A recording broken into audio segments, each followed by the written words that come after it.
Morning बच्चों। चलिए बच्चों, आज अपने टॉपिक को हम आगे बढ़ाते हैं। और लास्ट क्लास में मैंने आपको अपनी जो टेक्स्ट बुक है उसका न्यूमेरिकल एग्जाम्पल नंबर 6 जो है समझाया था और बताया था कि किस तरीके से कॉल्स इन एरियर और कॉल्स इन एडवांस पर इंटरेस्ट की कैलकुलेशन करनी है और उनके अकाउंटिंग एंट्रीज को करना है। बच्चों, आज हम ओवर सब्सक्रिप्शन का जो टॉपिक है उसी के एग्जाम्पल्स को लेते हुए दोबारा आगे बढ़ते हैं, जिसमें मैं आपको आज अपनी टेक्स्ट बुक का एग्जाम्पल नंबर 7 समझाऊंगा। ध्यान समझना है आपको, क्योंकि ओवर सब्सक्रिप्शन वाले मामले में कई बार बच्चों को प्रॉब्लम आती है कि जो एक्सेस अमाउंट होता है उसको लेकर एडजस्टमेंट किस तरीके से करें। तो मैं आपको यहाँ बिल्कुल धीरे धीरे सारी बातें समझाता हूँ। एक बार अगर हम इस कंसेप्ट को ढंग से समझ लेते हैं तो फिर हमें कहीं भी किसी भी क्वेश्चन में कोई प्रॉब्लम नहीं आनी है। ठीक है, तो हम देखते हैं इलस्ट्रेशन नंबर 7। देखिए, आप अपनी टेक्स्ट बुक निकाल लीजिए और उसके हेल्प से मैं क्वेश्चन पढ़ता हूँ। शॉर्टकट में क्वेश्चन को मैं बोर्ड पर नोटिस करूंगा, ध्यान दीजिएगा।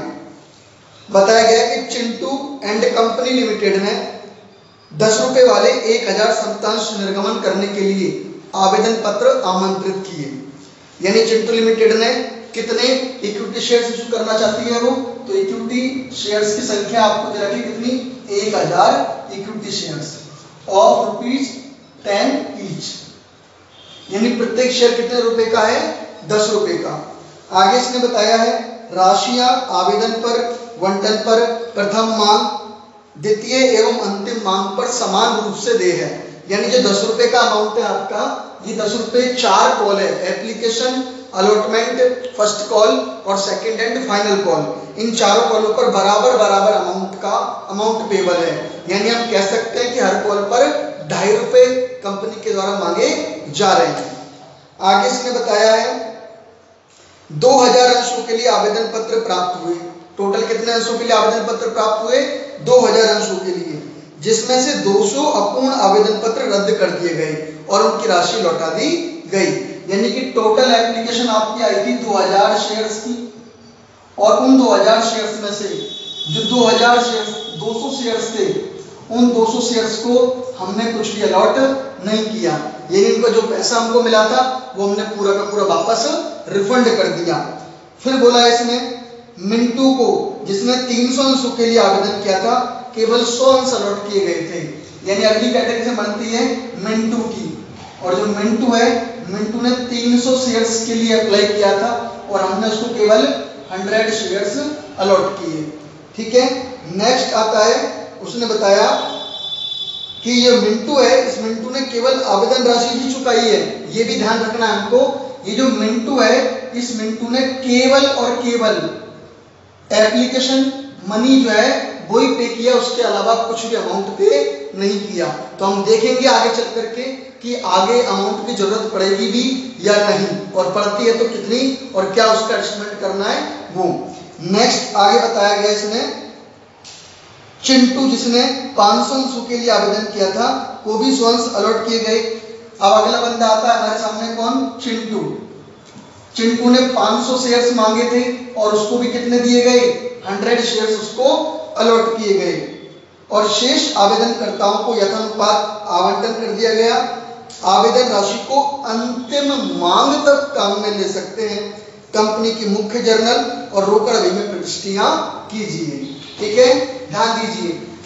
इसने आगे बोला कि शेष आवेदनकर्ताओं को, तो अब शेष कितने बचे हमारे पास में, तो देखिए टोटल 2000 के लिए एप्लीकेशन आई थी, 2000 में से 200 को मना कर दिया, 300 को 100 दे दिए, 500 को 100 दे दिए। इस हिसाब से बात करें 200 और 300 500 और 500 1000 हो गए। तो अब 200 में से 1000 का हिसाब हो गया, तो बचे कितने, 1000। तो शेष एप्लीकेंट बचे 1000 शेयर्स के, उनको यथानुपात आवंटन किया गया। यथानुपात आवंटन का मतलब होता है कि अब हमारे पास जितने भी शेयर बचे हैं वो एक निश्चित अनुपात में उनको अलॉट कर दिए गए। तो देखिए कंपनी ने टोटल कितने शेयर इशू करना चाहा, 1000 शेयर। 1000 शेयर में से 100 शेयर हम इसको दे चुके और 100 शेयर हम इसको दे चुके, बचे कितने, 800 शेयर्स। तो जो 800 शेयर्स हमारे बचे वो हमने यथानुपात उनको अलॉट कर दिए गए। ठीक है, आगे बोला गया है कि आपको कंपनी जो है चिंटू लिमिटेड, उसकी मुख्य जर्नल में और रोकड़ बही में एंट्रियां करनी है। ध्यान दीजिएगा बेटा, हमने 11th क्लास में भी सब्सिडरी बुक्स को पढ़ा है, तो वहां भी हम कैश बुक बनाते थे। तो कैश से रिलेटेड जितने भी ट्रांजैक्शंस होते थे, अब वो चाहे कैश से रिलेटेड हो चाहे वो बैंक से रिलेटेड हो, वो सारे के सारे ट्रांजैक्शन कैश बुक में रिकॉर्ड किए जाते हैं। और बाकी जो ट्रांजैक्शन है हमारे वो कहाँ रिकॉर्ड करने हैं हमको?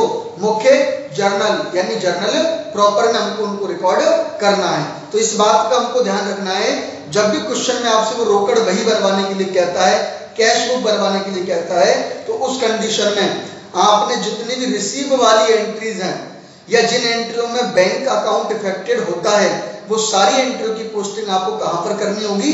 कैश बुक में करनी होगी। इसके अलावा जो एंट्री हमारी बच जाती है, वो सारी एंट्रियां, चाहे वो एडजस्टमेंट एंट्री हो चाहे वो ड्यू की एंट्रीज हो, वो सारी एंट्रीज आपको मुख्य जर्नल यानी जर्नल प्रॉपर में करनी होगी। इस बात को समझना है, ठीक है। चलिए, अब सबसे पहले हमको ये देखना है कि ये केस कौन सा है। तो बेटा हमको पता चल रहा है कंपनी 1000 शेयर इशू करना चाहती है और एप्लीकेशन 2000 शेयर्स के लिए आए हैं, तो इसका मतलब ये ओवर सब्सक्रिप्शन का केस है। यहाँ पर अप्लाइड शेयर्स की संख्या इशूड शेयर्स की संख्या से ज्यादा है, ठीक है। और जब भी हमको ओवर सब्सक्रिप्शन का केस मिलता है, तो उस कंडीशन में हमको एक एनालिटिकल टेबल बनानी है। एक बात को और ध्यान रखना, इस क्वेश्चन में आपसे ये भी कहा गया है कि जो आधिक्य राशि है, उस आधिक्य राशि को आपको अंतिम मांग तक काम में लेना है। मैंने आपको लास्ट वीडियो में बताया था कि जब एक्सेस अमाउंट हमको प्राप्त होता है और क्वेश्चन में कुछ भी नहीं कहता, तो उस कंडीशन में हम एक्सेस अमाउंट को केवल अलॉटमेंट तक यूज कर सकते हैं। लेकिन इस क्वेश्चन में हमको कह दिया गया है कि आप अंतिम मांग तक एक्सेस मनी को यूज कर सकते हैं। तो हम जो टेबल बनाएंगे उसमें अंतिम मांग तक का हमको कॉलम बनाना होगा। तो देखिए, समझते हैं इसको। मैं यहाँ पर बना रहा हूं एक एनालिटिकल टेबल, विश्लेषण तालिका, जो बनाना बहुत आसान है। मैंने आपको पहले बताया भी लास्ट वीडियो में। सबसे पहला हमारा जो कॉलम होगा वो कॉलम होगा हमारा कैटेगरी का, यानी कि श्रेणी का। कैटेगरी के कॉलम के बाद में हमको बनाना है नंबर ऑफ एप्लाइड शेयर्स, आवेदित अंशों की संख्या। उसके बाद में बनाना है नंबर ऑफ अलॉटेड शेयर्स, यानी आवंटित अंशों की संख्या। उसके बाद में फोर्थ कॉलम हमको बनाना होता है एप्लीकेशन मनी रिसीव्ड, राइट। ये 4 कॉलम हमारे फिक्स होते हैं। उनके अलावा अब हमको एडजस्टमेंट जो करना है, तो उसके लिए कॉलम बनाने हैं। और एडजस्टमेंट के लिए इसने बोला कि आप अंतिम मांग तक यूज कर सकते हो। तो हमारी कुल मांगे कितनी है? 4 है, एप्लीकेशन, अलॉटमेंट, फर्स्ट कॉल और सेकंड एंड फाइनल कॉल। तो 4 कॉलम तो हमको इनके बनाने होंगे और एक कॉलम हमको रिफंड का भी बनाना होगा। तो इस तरीके से हमको टोटल 5 कॉलम और बनाने होंगे। ये हमारा हो गया adjustment of application money received. यहां पर हम लिख देंगे ऑन एप्लीकेशन, यहां हम लिख देंगे ऑन अलॉटमेंट, यहां on first call, on second call, और लास्ट में हम बनाएंगे बेटा रिफंड का कॉलम, ठीक है। ये हमारी एनालिटिकल टेबल बन गई। अब हम समझते हैं इसमें किस तरीके से हमें अमाउंट फिल करने हैं और इसको यूटिलाइज करना है। तो देखिए, सबसे पहले बताया गया कि 200 शेयर्स के एप्लीकेंट थे जिनको हमने कोई शेयर अलॉट नहीं किए। तो ये हमारी पहली कैटेगरी हो गई, जिसमें हमारे अप्लाइड किए गए 200 शेयर्स और अलॉट किया हमने कुछ नहीं। सेकंड कैटेगरी में आता है मिंटू। मिंटू ने 300 शेयर्स के लिए अप्लाई किया था, हमने उसको 100 शेयर अलॉट किए। तो ये अप्लाइड शेयर 300, अलॉटेड शेयर्स हो गए आपके 100। अगले में आता है चिंटू। चिंटू ने 500 शेयर्स के लिए अप्लाई किया था और हमने उसको अलॉट कितने किए? केवल 100 शेयर्स। तो ये हमारी थर्ड कैटेगरी में आ जाता है, ठीक है। और आगे बोला कि शेष जो आवेदक थे, तो शेष आवेदक हमारे 1000 अंशों के आए। तो ये अप्लाइड शेयर हो गए 1000 अंश, उनको हमने अलॉट किया यथानुपात, यानी जितने थे उतने दे दिए। तो कितने बचे हमारे पास? 800। तो हमने ये इनको 800 दे दिए। इस तरीके से हम इनका टोटल करें तो टोटल एप्लीकेशन आई 2000 शेयर्स के लिए और हमने टोटल अलॉट कितने किए? 1000 शेयर्स, ठीक है। अगला कॉलम हमारा आता है एप्लीकेशन मनी रिसीव्ड का। तो एप्लीकेशन मनी हम प्राप्त करेंगे। अब देखिए, टोटल ₹10 का शेयर था, जिसके ₹10 को 4 बराबर कॉल में प्राप्त किया जा रहा है। तो चारों कॉल हमारी ₹2.5 की हो गई। तो एप्लीकेशन मनी जो आपको प्राप्त होता है वो हमेशा अप्लाइड शेयर्स के हिसाब से होता है। तो पहली कैटेगरी में अप्लाइड शेयर कितने हैं? 200। इन 200 शेयर्स पर एप्लीकेशन मनी ₹2.5 के भाव से टोटल मिलाकर हमको कितना पैसा प्राप्त होगा? ₹500। सेकंड कैटेगरी में 300 शेयर्स हैं जिनके लिए एप्लीकेशन आए थे, तो इन पर एप्लीकेशन मनी भी हमको प्राप्त हुआ होगा। तो 300 शेयर्स पर वही ₹2.5 के भाव से अगर हम कैलकुलेट करें तो ₹750 हमको प्राप्त होने हैं। थर्ड कैटेगरी में टोटल एप्लीकेशन आई थी 500 शेयर्स के लिए, तो 500 शेयर्स पर ₹2.5 के भाव से हमें टोटल कितना पैसा मिल जाएगा? ₹1250। और फोर्थ कैटेगरी में 1000 शेयर्स के लिए एप्लीकेशन आई थी, तो 1000 शेयर्स पर ₹2.5 के भाव से हम कैलकुलेट करें तो हमको अमाउंट मिलेगा कितना? ₹2500। अगर हम इनका टोटल करें तो देखिए 750 और 1200 2000 और 500 2500, 2500 और 2500 कुल मिलाकर के ₹5000 आपको प्राप्त होते हैं। हम इसको चेक भी कर सकते हैं। टोटल एप्लीकेशन 2000 अंशों के लिए आई थी, तो एप्लीकेशन मनी भी 2000 अंशों पर प्राप्त हुआ होगा। 2000 अंशों पर ₹2.5 के भाव से ₹5000 हमको प्राप्त हो जाते हैं। अब जो ये एप्लीकेशन मनी हमको प्राप्त हुआ है, इसको हम कैटेगरी वाइज इन सभी कॉलों पर यूटिलाइज करेंगे। तो देखिए, अब जो यूटिलाइजेशन इनका होता है, जो एडजस्टमेंट इनका होता है, वो एडजस्टमेंट हमारा अलॉटेड शेयर्स के हिसाब से होता है। किसके हिसाब से होता है? अलॉटेड शेयर्स के हिसाब से। तो देखिए, पहली कैटेगरी में अलॉटेड शेयर कितने? 0। इसका मतलब अगर हमने कोई शेयर अलॉट ही नहीं किए तो जो पैसा आपको मिला है इसको हम कहीं भी किसी भी कॉल पर यूज नहीं कर सकते। तो ये पूरा पैसा आपको क्या करना पड़ेगा? रिफंड करना पड़ेगा। तो ₹500 में से ना तो हम कुछ एप्लीकेशन पर यूज करेंगे, ना अलॉटमेंट पर, ना फर्स्ट कॉल, ना सेकंड कॉल। पूरा का पूरा मनी क्या कर देना? हमको रिफंड कर देना है, वापस लौटा देना है। सेकंड कैटेगरी की हम बात करें तो सेकंड कैटेगरी में अप्लाइड किया गया है 300 शेयर्स के लिए, जबकि अलॉट कितने किए हमने? 100 शेयर। तो जो पैसा यूज करेंगे वो 100 शेयर्स के हिसाब से होगा। अब देखिए, सबसे पहले हम एप्लीकेशन पर यूज करेंगे। एप्लीकेशन पर कितने रुपए हैं? ₹2.5। ₹2.5 के भाव से 100 शेयर्स पर एप्लीकेशन मनी बनता कितना है? तो बेटा ₹250 बनता है। कितना बनता है? 250। लेकिन आपको प्राप्त कितना हुआ था? ₹750। अब ₹750 आपको प्राप्त हुए और बनते केवल 250 है, तो एक्स्ट्रा कितना मिल गया आपको? तो एक्स्ट्रा मिल गए हमको ₹500। अब इस ₹500 को हमको अगली कॉल पर यूज करना है। अगली कॉल हमारी कौन सी है? अलॉटमेंट। अलॉटमेंट पर यूज करने के लिए सेकंड कैटेगरी में हमारे पास एक्सेस अमाउंट कितना है? ₹500। लेकिन हमको पहले ये देखना है कि यहाँ पर बनते कितने हैं, क्योंकि बेटा दो बातें याद रखनी है। जितने पैसे बनते हैं हम उससे ज्यादा यूज नहीं कर सकते, और जितने पैसे हमारे पास है हम उससे भी ज्यादा यूज नहीं कर सकते। जिस तरीके से एक मान लेते हैं हम कि एक बाल्टी है, उस बाल्टी में 10 लीटर पानी भरने में आ सकता है। अब हमारे पास चाहे कितना ही पानी क्यों ना हो, हम उस बाल्टी में 10 लीटर से ज्यादा नहीं भर सकते। आप अगर भरोगे तो पानी फैल जाएगा, 10 लीटर ज्यादा नहीं भरने में आएगा। और अगर पानी हमारे पास 10 लीटर से कम है तब भी हम जितना है उतना ही भर सकते हैं, ज्यादा नहीं भर सकते। यानी कि जितनी कैपेसिटी है और जितना एक्सेस हमारे पास में है, दोनों में जो भी अमाउंट कम होता है हम कम वाले अमाउंट को यूज करते हैं। तो यहाँ पर हम पहले चेक करेंगे अलॉटमेंट पर बनते कितने हैं। तो देखिए, हमने अलॉट कितने शेयर किए थे? 100। अलॉटमेंट पर भी कितने रुपए है? ₹2.5। ₹2.5 के भाव से 100 शेयर्स पर अलॉटमेंट मनी कितना बनता है? ₹250 बनता है। हमारे पास एक्सेस कितना है? 500। यानी हमारे पास एक्सेस तो खूब सारा है, बट हमको अगली कॉल कौन सी है? First call. फर्स्ट कॉल पर हम देखें 100 शेयर्स पर ₹2.5 के भाव से, तो यहाँ भी कितना पैसा बनता है? ₹250। और हमारे पास एक्सेस कितना है? 250। तो ये पूरे के पूरे हम यहाँ पर यूज कर लेंगे। उसके बाद हमारे पास कोई पैसा नहीं बचा तो हम आगे की कोई कॉल पर यूज नहीं कर पाएंगे। नेक्स्ट थर्ड कैटेगरी में हम देखें तो हमने यहाँ 100 शेयर अलॉट किए हैं। तो अब टोटल एप्लीकेशन आए थे 500 शेयर्स पर। 500 शेयर्स पर हमको पैसा प्राप्त हुआ था टोटल 1250। लेकिन इन 100 शेयर्स पर हम इसको यूज करेंगे। तो देखिए 100 शेयर्स पर एप्लीकेशन मनी 2.5 रुपए के भाव से कितना बनता है आपका 250 रुपए, जो आपने यहाँ पर यूज कर लिया। अभी भी कितना एक्सेस बच रहा है हमारे पास 1250 और 250 का डिफरेंस करें तो 1000। अगली कॉल आपकी अलॉटमेंट है।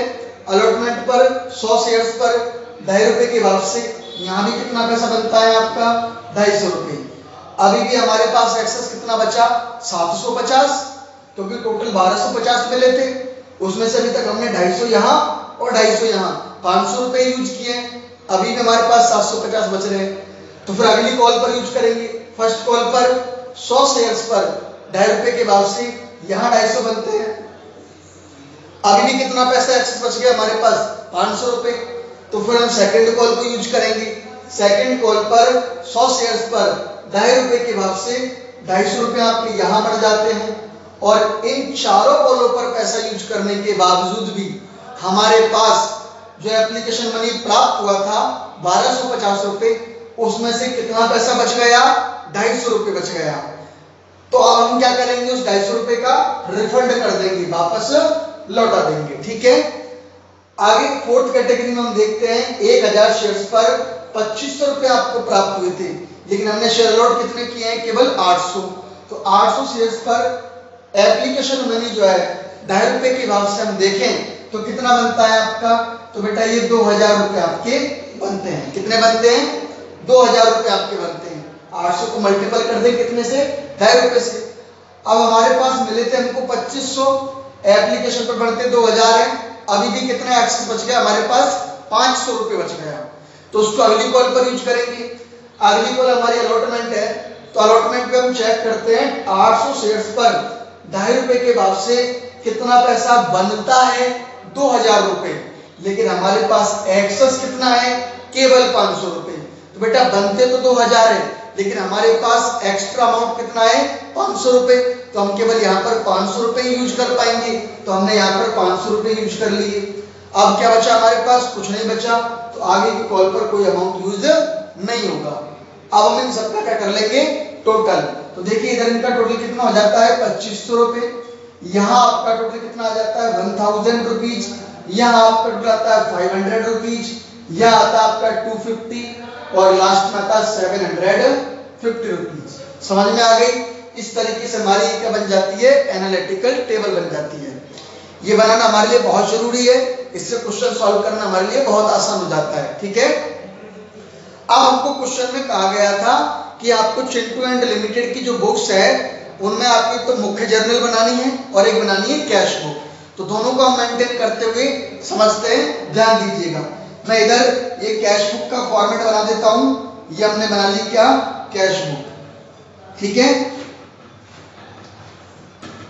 और एक हमको बनानी है जर्नल प्रॉपर, तो हमने ये बना लिया जर्नल प्रॉपर यानी मुख्य जर्नल, राइट। इसमें आपका ये क्रेडिट के अमाउंट हो गए, एलएफ जो यूज होना नहीं है, डेट का कॉलम हो गया, ये हमारा पर्टिकुलर्स हो गया। ठीक है, अब हम एक एक एंट्री को, कंसेप्ट को समझते हैं। देखिए हमारा पैटर्न वही रहेगा, ठीक है, बट जो बैंक की एंट्री है उनकी पोस्टिंग आपको कैश बुक में कर देनी है, और बाकी जो नॉन बैंक वाली एंट्री है वो सारी आपको जर्नल प्रॉपर में करनी है। तो देखिए सबसे पहले हम एंट्री करते हैं एप्लीकेशन की, और एप्लीकेशन में भी पहली एंट्री किसकी होती है, रिसीव करने की। तो देखिए ये जो एंट्री बनेगी आपकी, ये फोर्थ कॉलम से बनेगी। किससे बनेगी, हमारे टेबल के फोर्थ कॉलम से, क्योंकि फोर्थ कॉलम में लिखा हुआ है एप्लीकेशन मनी रिसीव्ड। तो हमें टोटल एप्लीकेशन मनी कितना प्राप्त हुआ है, तो बेटा टोटल एप्लीकेशन मनी हमको प्राप्त हुआ है 5000 रुपए। ठीक है, अब एप्लीकेशन मनी को प्राप्त करने की जो हमारी एंट्री बनती है, तो वो क्या एंट्री बनती है, तो आपकी एंट्री बनती है bank account DR to equity share application account. इस एंट्री में क्या आ रहा है बेटा, बैंक अकाउंट आ रहा है, तो इसकी एंट्री आपको जनरल प्रॉपर में करने के बजाय कहां पर करनी होगी, कैश बुक में, क्योंकि इसमें बैंक आ रहा है। एंट्री बनी bank account DR to equity share application and allotment account. तो कैश बुक में आपकी पोस्टिंग हो जाएगी to equity share application account. Amount कितना आएगा, तो देखिए फोर्थ कॉलम का टोटल कितना है आपका 5000, तो ये आपका अमाउंट कितना आ गया 5000। ठीक है, चलिए अब सेकंड आपकी एंट्री जो बनती है, तो सेकंड एंट्री किसकी बनती है? एप्लीकेशन को ड्यू करने की। किसकी बनती है? एप्लीकेशन को ड्यू करने की। तो ध्यान दीजिएगा बेटा, एप्लीकेशन को जो आप ड्यू करने की एंट्री बनाओगे तो एप्लीकेशन हमारा एडजस्टमेंट हो रहा है इस 5th नंबर के कॉलम में। यहाँ पर एप्लीकेशन पर आपने कितना पैसा यूज किया है? 2500 रुपए। कितना पैसा यूज किया है? 2500 रुपए। तो 2500 रुपए से हम एंट्री बनाएंगे। एप्लीकेशन को ड्यू करने की एंट्री क्या बनती है आपकी? Equity share application account DR to equity share capital account, right. Entry क्या बनी? Equity share application account DR to equity share capital account. इस एंट्री में कोई बैंक नहीं आ रहा तो इसकी एंट्री आपको यहां पर करनी है। तो हम एंट्री बनाएंगे equity share application account DR to equity share capital account, right. Amount कितना आ जाएगा सर? देखिए एप्लीकेशन पर आपने कितना यूज किया है? 2500 रुपए। तो आपके 2500 रुपए यहाँ पर आ जाएंगे। आगे बात समझ में, नरेशन लिख देंगे एप्लीकेशन मनी ड्यू, और ये हमारी एक एंट्री हो जाती है। उसके बाद में अब अगला नंबर जो आता है हमारा वो अलॉटमेंट का आता है। किसका आता है बेटा? अलॉटमेंट का। शेयर आपने अलॉट किए तो आप अलॉटमेंट को सबसे पहले क्या करोगे? ड्यू करोगे। क्या करोगे? ड्यू। ध्यान दीजिएगा, हम जो अलॉटमेंट को ड्यू करने की एंट्री बनाएंगे तो वो हमारे जितने शेयर हमने इशू किए हैं उन सब पर हमको बनानी है। तो बेटा हमने टोटल शेयर कितने इशू किए थे? 1000 शेयर। अलॉटमेंट पर कितने रुपए मांगे जा रहे हैं कंपनी के द्वारा? 2.5 रुपए। तो 1000 शेयर पर 2.5 रुपीज पर शेयर के भाव से टोटल अलॉटमेंट मनी ड्यू कितना होता है? 2500 रुपए। कितना ड्यू होता है? 2500 रुपए। तो 2500 रुपए हम अलॉटमेंट मनी ड्यू करेंगे, जिसकी एंट्री क्या बनेगी? Equity share allotment account DR to equity share capital account. समझ में आ गई बात? कितने रुपए से? 2500 रुपए से। ये 2500 कहां से आए? तो आपकी समझ में आ गया होगा, 1000 शेयर्स पर 2.5 रुपीज के हिसाब से हमारे 2500 रुपए आ जाते हैं। ये आपने इसको अलॉटमेंट को ड्यू कर दिया। अब अलॉटमेंट ड्यू करने के बाद में आपने जो एंट्री बनानी होती है वो अलॉटमेंट को रिसीव करने की बनानी होती है। किसकी बनानी होती है? अलॉटमेंट को रिसीव करने की। लेकिन एक बात का ध्यान दीजिए, जब ओवर सब्सक्रिप्शन का केस होता है तो हमारे पास में एप्लीकेशन बहुत ज्यादा आती है जिस पर हमको एक्सेस मनी प्राप्त होता है, और उस एक्सेस मनी को हम अलॉटमेंट पर या आगे की कॉल्स पर यूज भी कर लेते हैं। ठीक है, तो यहाँ पर भी देखो हमने अलॉटमेंट पर कितने यूज कर रखा है? 1000 रुपीज, जबकि अलॉटमेंट पर बनता कितना है? 2500 रुपीज। समझ में आ गई बात सबके? तो कुछ पैसा हमको पहले मिल चुका है, तो जो पैसा आपको पहले मिल चुका है हम पहले उसको यूटिलाइज करने की एंट्री बनाएंगे। किसकी एंट्री बनाएंगे? उस पैसे को एडजस्ट करने की एंट्री बनाएंगे। उसके बाद में अगर पैसा बाकी रहता है तो उसको हम अलग से रिसीव करने की एंट्री बनाएंगे। ठीक है, तो देखिए अब हम समझते हैं इस पैसे को यूटिलाइज करने की। तो ध्यान रखना, आप इस पैसे को एडजस्टमेंट करने की जो एंट्री बनाओ तो वो एक ही बार में हमको बना लेनी है। किन किन की एंट्री? ये अलॉटमेंट को यूज कर रहे हो उसकी एंट्री, फर्स्ट कॉल को यूज कर रहे हो उसकी एंट्री, और सेकंड कॉल को यूज कर रहे हो उसकी एंट्री। रिफंड जो आपने किया है, इस रिफंड वाली एडजस्टमेंट एंट्री भी आप इन्हीं के साथ में बना सकते हो। लेकिन एक बात का ध्यान रखना, रिफंड वाली एंट्री में क्या आता है? बैंक अकाउंट आता है। तो जब आपसे वो क्या बनवाता है? कैश बुक बनवाता है। तो कैश बुक वाले मामले में ये रिफंड वाली एंट्री आप अलग से एडजस्ट करना, ताकि हमारे माइंड में कोई कंफ्यूजन ना रहे। जब कैश बुक नहीं बनवाता, सभी एंट्री चाहे वो रिसीव की हो चाहे ड्यू की हो हमको जर्नल में करनी होती है, तो उस केस में आप allotment, first call, second call के साथ साथ ही जो रिफंड वाली एडजस्टमेंट एंट्री है वो भी इसी में मिक्स कर सकते हो। लेकिन जब कैश बुक अलग बनाई जाती है तो ये एंट्री हमको अलग से बनानी है। ठीक है, चलिए अब हम पहले इन तीनों पर जो अमाउंट यूज हो रहा है 1000 रुपए, 500 रुपए और 250 रुपए, इसकी एडजस्टमेंट एंट्री बनाते हैं। तो देखो एडजस्टमेंट एंट्री क्या होगी? बिल्कुल सिंपल है। ये पैसा आपको मिला था कहां पर? एप्लीकेशन पर, जिसके लिए आपने एंट्री बनाई थी cash bank account DR to equity share application. तो यहाँ पर इक्विटी शेयर एप्लीकेशन क्या किया था आपने? सीआर किया था। जब हम इसको यूटिलाइज करते हैं तो ये क्या हो जाएगा? डीआर। क्या हो जाएगा बेटा? ये डीआर। तो आपकी एंट्री बनेगी equity share application account DR और टू। अब टू में जिस कॉल पर आप यूज कर रहे हो वो सारी कॉल लिख लीजिए। तो हम यूज कर रहे हैं अलॉटमेंट पर, तो लिखिए to equity share allotment account. आप यूज कर रहे हो फर्स्ट कॉल पर, पहले अलॉटमेंट का अमाउंट कितना 1000, तो आपने अलॉटमेंट के सामने लिख देना है 1000। फिर आप यूज कर रहे हो फर्स्ट कॉल पर 500 रुपए और सेकंड कॉल पर 250 रुपए। इसका भी एक बात ध्यान रखना, फर्स्ट कॉल और सेकंड कॉल इन पर जो अमाउंट आप यूज कर रहे हो तो उनके लिए आपको टू फर्स्ट कॉल और टू सेकंड कॉल नहीं लिखना है, बल्कि इन दोनों अमाउंटों को जोड़ करके और आपको लिखना है टू कॉल्स इन एडवांस। क्या लिखना है बेटा आपको?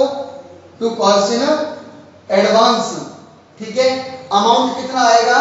तो फर्स्ट कॉल का अमाउंट है 500 रुपए और सेकंड कॉल का अमाउंट है 250 रुपए।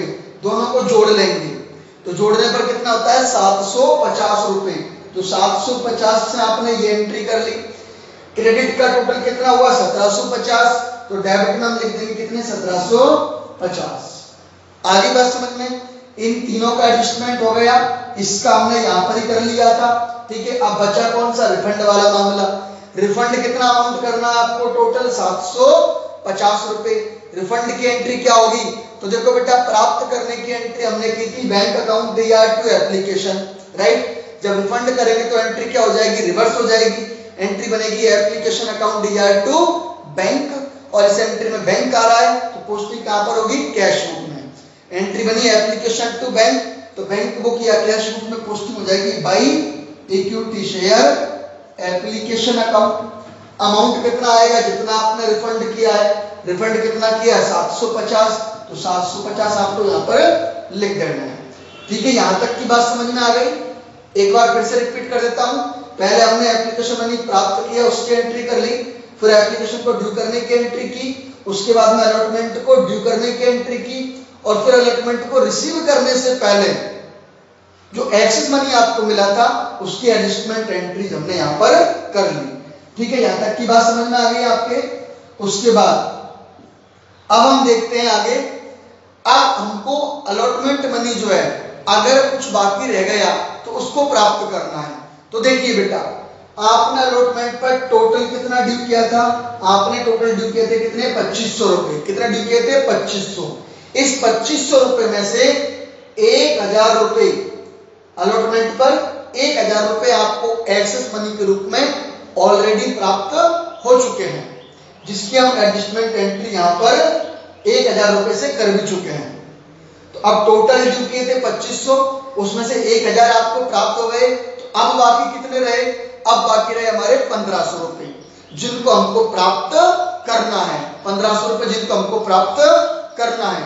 लेकिन आपको एक बात ध्यान रखनी है, और वो ये कि क्वेश्चन में किसी ने अलॉटमेंट मनी देने से मना तो नहीं किया। इस बात को भी हमको और समझ लेना है।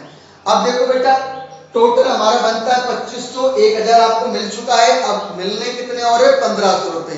तो 1500 में से किसी ने गड़बड़ की है, वो हमको चेक करना है। तो क्वेश्चन में बताया गया था कि मिंटू नाम का जो बंदा था, इस मिंटू ने केवल एप्लीकेशन मनी दी थी, मतलब एप्लीकेशन मनी दे करके ये फ्री हो गया, उसके बाद में इसने कोई पैसा नहीं दिया। तो देखो बेटा, मिंटू आता हमारी सेकंड कैटेगरी में। सेकंड कैटेगरी हमारी ये आती है। सेकंड कैटेगरी में 300 शेयर्स के लिए अप्लाई किया गया था, हमने अलॉट केवल 100 ही किए थे, और इसने 300 शेयर्स पर 2.5 रुपए के भाव से एप्लीकेशन मनी 750 दे दिया था, जबकि 100 पर बढ़ता कितना था? 250 रुपए। तो हमारे पास एक्सेस कितना हुआ? 500 रुपए। 500 में से 250 हमने अलॉटमेंट पर यूज कर लिए, क्योंकि इसके जो 100 शेयर्स हैं उन 100 शेयर्स पर अलॉटमेंट मनी 250 ही बनता है। इसका मतलब इसके शेयर्स पर तो हमको पैसा ऑलरेडी मिल चुका है, तो इसके शेयर्स पर तो पैसा अलॉटमेंट का बाकी रहने का सवाल ही क्रिएट नहीं होता। ठीक है, और इसके अलावा किसी और ने अलॉटमेंट मनी देने से मना किया ही नहीं है। इसका मतलब अलॉटमेंट मनी के जो बाकी के 1500 रुपए हैं जो हमको हमारे शेयर होल्डर्स से और लेने हैं, वो पूरे के पूरे हमको मिल जाएंगे। ठीक है, तो हम उसको मिल जाएंगे, तो उसकी एंट्री बनेगी हमारी bank account DR to equity share application account. तो बैंक अकाउंट आ गया तो कैश बुक में पोस्टिंग हो जाएगी। तो लिख देंगे हम to equity share allotment account. कितना अमाउंट आएगा आपका बेटा? 1500 रुपए। आगे बात समझ में? ठीक है, अलॉटमेंट रिसीव हो गया, अब उसके बाद में नंबर आता है हमारा किसका, फर्स्ट कॉल का। तो पहले आप फर्स्ट कॉल को ड्यू करोगे। जब आप फर्स्ट कॉल को ड्यू करोगे तो उसकी एंट्री बनेगी equity share first call account DR to equity share capital account. तो आपने एंट्री बना लेनी है equity share first call account DR to equity share capital account. ठीक है, अमाउंट कितना आएगा, तो पूरे 1000 शेयर्स पर ₹2.5 के भाव से फर्स्ट कॉल मनी आपका ड्यू होता है कितना, 2500 रुपए। कितना ड्यू होता है बेटा, 2500 रुपए। ये आपने ड्यू कर दिया। इसको ड्यू करने के बाद अब आपको इसको रिसीव करना है। क्या करना है आपको, रिसीव। लेकिन देखो हमने एनालिटिकल टेबल देखा तो उसमें फर्स्ट कॉल पर 500 रुपए तो आपको ऑलरेडी मिल चुके हैं जो हमको अब दोबारा नहीं मिलने हैं।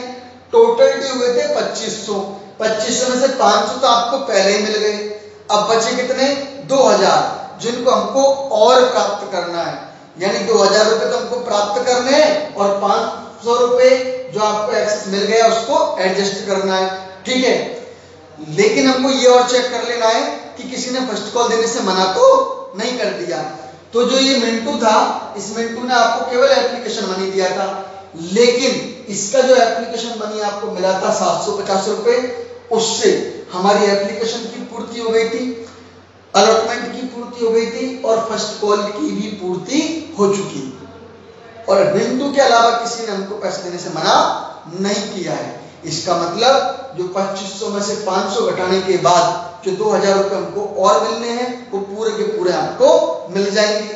तो जब हमको वो 2000 रुपए मिलेंगे तो एंट्री बनेगी bank account DR to first call. तो हम यहाँ पोस्टिंग कर देंगे bank account DR to equity share first call account. Amount कितना आ जाएगा, 2000 रुपए। ठीक है, और जो ये 500 रुपए आपको मिले थे एडवांस में, इस 500 रुपए को हम यूटिलाइज करेंगे किस पर, फर्स्ट कॉल पर। तो कॉल्स एंड एडवांस को जब हमने प्राप्त किया था तो हमने एडजस्टमेंट एंट्री बनाई थी application account DR to calls and advance, right. जब हम इसको यूज करेंगे तो ये कॉल्स एंड एडवांस जो हमारी लायबिलिटी है वो क्या हो जाएगी, खत्म हो जाएगी। क्या हो जाएगी बेटा, खत्म। तो खत्म करने के लिए हम इसको क्या कर देंगे, डीआर कर देंगे। क्या कर देंगे इसको, डीआर। तो मैं ये एंट्री ऊपर लिख देता हूं, ध्यान दीजिएगा।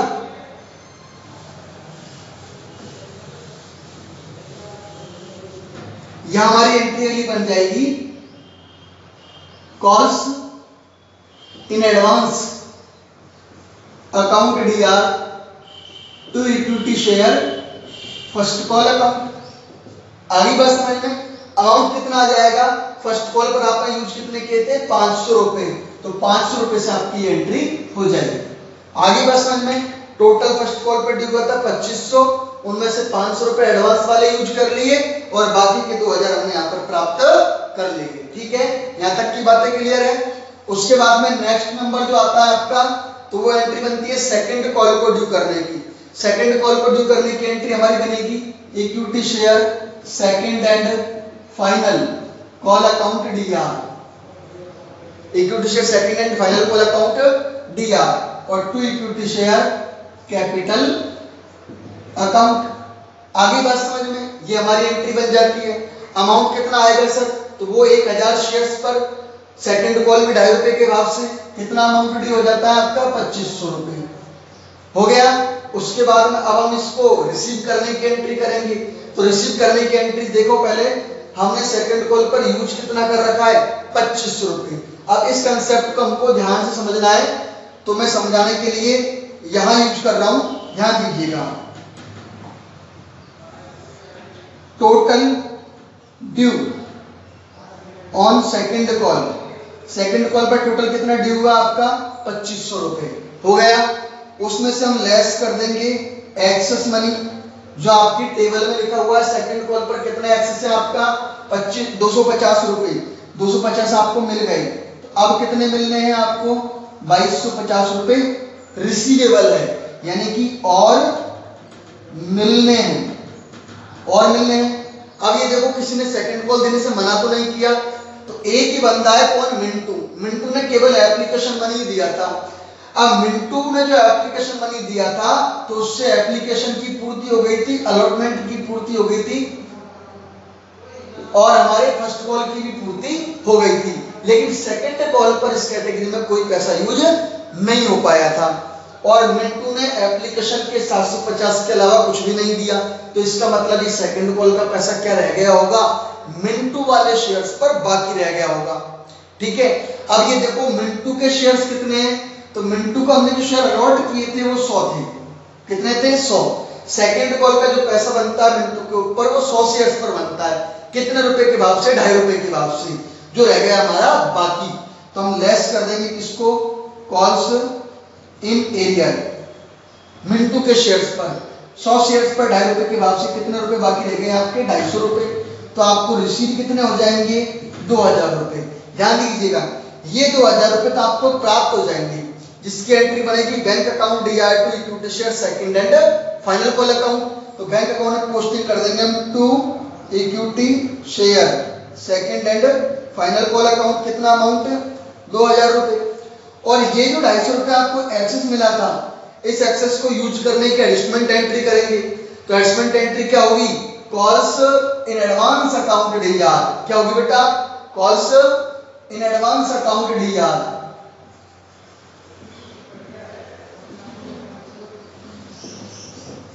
To equity share second and final call account.